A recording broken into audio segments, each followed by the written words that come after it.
اليوم قمنا بواحد الجوله، مجلس اقليمي للسياحه بشراكه مع الصحفيين والجرائد الرسميه ديال الاقليم، بعده مناطق جبليه منها مدينه شتوكيتباها، جماعه يتوادريم، تورغان ونز، تنال، تيداكونوديف، هلاله، وان شاء الله غادي يكملوا بتسقدلت.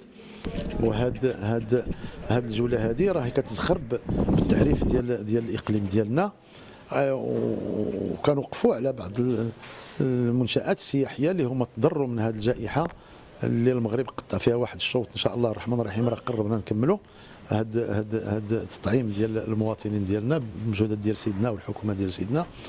وكاين اكراهات اللي هما وقفوا عليهم، ولكن كاين الايجابيات اللي حنا متفائلين ان شاء الله مستقبلا باش نجتازوها، منها ما يتعلق بالبيئه، ما يتعلق بالبنيه التحتيه في المجال السياحي، المآوي السياحيه، دور الضيافه وبزاف ديال الحوايج. ولكن ان شاء الله بالتضافر ديال الجميع غادي نجتازوا هذه المشاكل هذو، وغادي ندفعوا بالاقليم ديالنا يكون رائد في هذا المجال ان شاء الله.